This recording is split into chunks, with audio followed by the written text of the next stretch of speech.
Hello students, today I am going to talk on properties of fatty acids. Hydrogenation. Here the unsaturated fatty acids may be converted into the corresponding saturated fatty acids by hydrogenation of the double bond. Hydrogenation means hardening of the fat or solidification of the fat of the oils. You must have heard about vanaspati, that is a dalda ghee or the margarine. This margarine and all, they become, because of hydrogenation, their lifespan will be long. Their biological value will decrease, but the shelf life of these the substance which are prepared in these oil, the shelf life will be long, and that's why hydrogenation oils are used in the industries. For example, if you see linolenic is having it's a 3 double bond.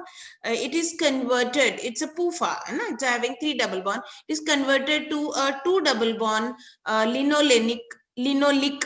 Linolenic will become linoleic, and further hydrogenation of linoleic can become oleic, that is having 1 double bond, and finally further hydrogenation, this oleic can become steric, that is the saturated fatty acid. So you can see the unsaturated fatty acid is converted to the saturated fatty acid because of hydrogenation.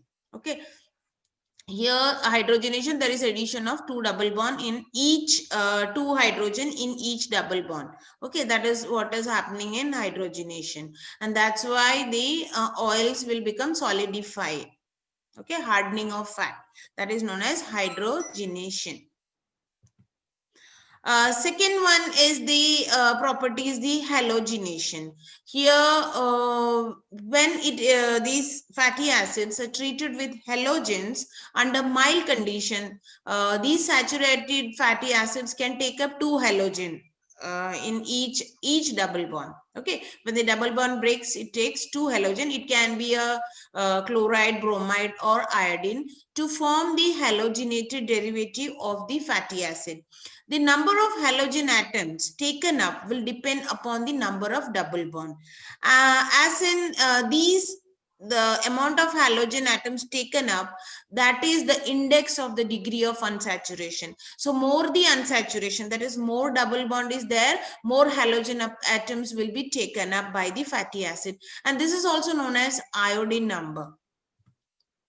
So for example, we see oleic acid. Oleic acid is having 1 double bond. So it can take 2 iodine atoms. And I can show it in this form also. No? Like see, here this is the double bond. So it is taking 2 iodine. And this is the amount of iodine taken up by oleic acid. That is not, that is the, it shows that there is 1 double bond in this. Okay. PUFA will take more iodine. PUFA, like more double bonds, will take more iodines. Okay, so this is one way of showing how much unsaturated, that is, it is known as the index. It shows how much unsaturation is there in the fatty acid. Next is the melting point. Melting point, increase in the chain length. Chain length, if there is a longer chain length, and degree of saturation, not unsaturation. Saturation will lead to increase in melting point. So long chain fatty acids will have high melting point, then medium and short chain fatty acids. Similarly, saturated fatty acids will have higher melting points than unsaturated fatty acids. Among unsaturated fatty acids also, monounsaturated fatty acids will have a higher melting point than the polyunsaturated fatty acid. We can see the examples of these, like stearic acid. Stearic acid is 18 carbon. It is having no double bond, that is, it is saturated. So it is having a higher melting point than oleic acid, which is having 1 double bond. Here, so the melting point is lesser than the saturated. But if you see here, linoleic or linolenic is having having a more double bond. So the melting point of linoleic is lesser than the oleic, and linolenic is even lesser than oleic. Okay, so monounsaturated fatty acid have higher melting point than the polyunsaturated, while saturated will have a higher melting point than the monounsaturated fatty acid. Next is saponification. Hydrolysis of fat by alkali is called saponification. Saturated and unsaturated fatty acids form salts. Here, can you see this is how soaps are formed. Sodium and potassium salts of long chain fatty acids are called soaps. Sodium soaps are hard, while potassium soaps are soft, but they are expensive. To make the sodium soaps which are hard, so it becomes usable as toilet soaps. Small amount of sodium carbonate and silicate are added, and so it makes soap lather. Lather means foam formation, soap foam formation, even in hard water. Calcium soaps are used to remove grease. Okay. So saponification means formation of soap. Next is oxidation of fatty acids. All fatty acids undergo oxidation in the body to provide energy. Beta oxidation is the major process by which fatty acids are oxidized. However, the unsaturated fatty acids can undergo auto-oxidation due to the presence of highly reactive double bonds and a variety of products. This leads to bad taste and smell of the fats, which becomes unpalatable. This I'm talking about the oil which we use at home, and if we keep it for longer time, because of the highly reactive double bonds and many other products, auto oxidation occurs of these oils, and then that oil we cannot eat.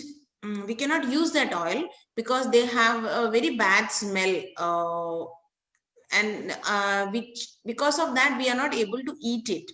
That is known as unpalatable. Okay, we are not it's due to accumulation of oxidation products like aldehyde and peroxides. This process of deterioration of fat is known as rancidity of fat. If sometimes you you must have seen this, like when you're buying some chips or some food packet food from market, and when you open it, you have a, when you eat it, you have a bad taste or smell from those chips and all. So from that you can make out that that oil they have used, and that oil auto oxidation has occurred, and because of that food is not able to, we are not able to eat that because of the bad taste and smell. That is known as the rancidity of fats. Many natural fats and oils are rich in antioxidants like vitamin E, phenol, quinones to prevent rancidity. If you take the packed oils which you get in the market, and if you see that in the packet the labels must have is written that it is having antioxidants. They use the artificial antioxidants to prevent the oils to get rancid, and so that the shelf life of those oil is longer, you can use for a longer time. Now, one of the processes known as isomerism. There are two types of isomers that can occur in the unsaturated fatty acid. Isomers are formed because there is a double bond. Okay, we will not see isomers in saturated fatty acid. There are two types of isomers in fatty acid. One is known as a geometric isomer, and another is the positional isomers. Positional isomers means they can different isomers can be formed because they can change the composition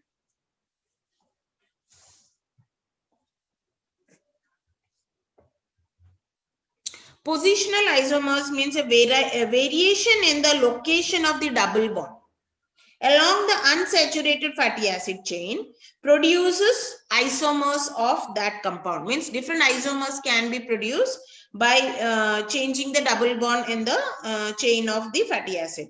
Thus, oleic acid could have 15 different positional isomers. Okay.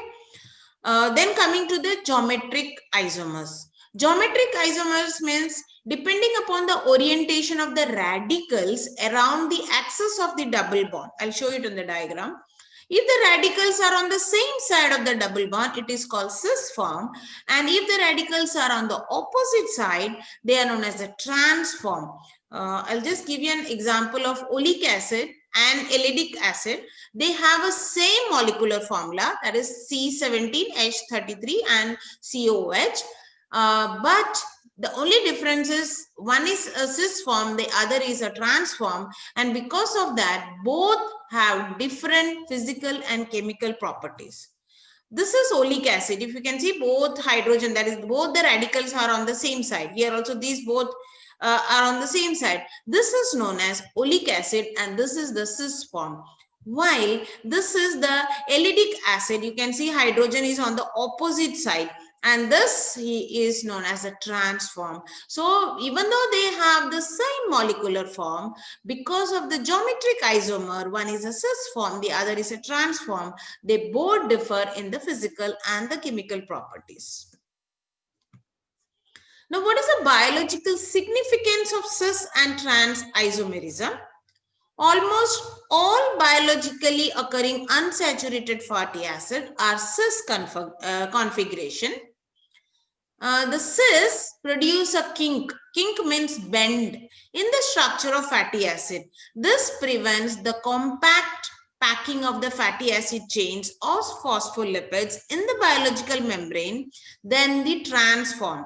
And that's why this helps in the fluidity of membrane. This is responsible for the fluidity of membrane. And that's why the biologically occurring, the unsaturated fatty acids are all having a cis form. I'll show you what is a kink. This is the kink. Can you see? There is a bending. And because of that, the phospholipid bilayer of the membranes will not become compact. And this will help in the fluidity of the membrane. Now let's see what is a trans fatty acid. Trans fatty acid is found in most of the processed food and bakery products. They contain considerable amount of trans fatty acid generated during hydrogenation of natural oils in the manufacturing of margarine. This is used in the food industry, so that, as I said previously also, all these are done to increase the shelf life of the fried foods. Oil containing PUFA also have high content of trans fatty acid. Fast foods have high trans fatty acid content and they are considered injurious to health because they are known to increase the risk of disease such as diabetic mellitus, coronary artery disease, or cerebral stroke, as they can change the composition of blood lipids and lipoproteins, systemic inflammation, endothelial dysfunction, insulin resistance. All these will increase the risk of these diseases. Next, coming to the dietary source of fatty acid. Vegetable oils are the richest source of fatty acid. Fish oil contains certain amount of fatty acid, that is the timnodonic and docosahexaenoic acid. They all are found in fish oil and they are good for the development of brain. Now, what should we consume? हमें क्या खाना चाहिए? कौन सा fatty acid? Which oil we should eat? Now, it is ideal to consume saturated fatty acid, MUFA, that is monounsaturated, polyunsaturated fatty acid in a ratio of 1:1:1. No single edible oil which is available in the market have all the three fatty acid in the right proportion. Hence, it's wise to consume combination of oil. We can mix the oil when we are using at home. Oils rich in saturated fatty acid are palm oil and coconut oil, ghee. The one in MUFA, that is monounsaturated, is groundnut, gingerly, mustard, sesame.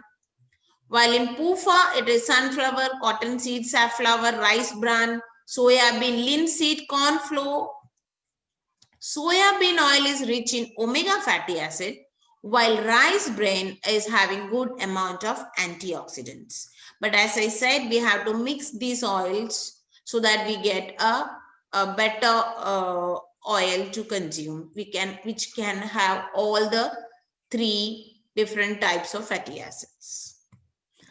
So I'll just show you, just for you to have an idea. Coconut oil, you can see it is having 86% of saturated, 12 of mono unsaturated, while PUFA, it is coconut oil having a less amount of PUFA.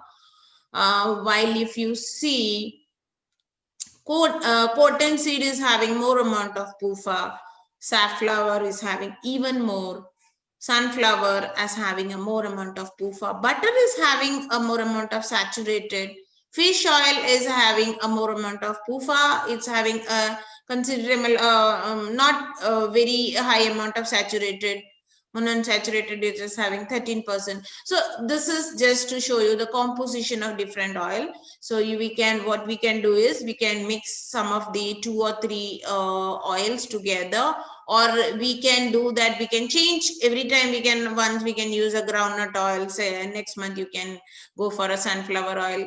Anyways, you can do, and you can have a mix of all the oils to have a good ratio of the different fatty acids.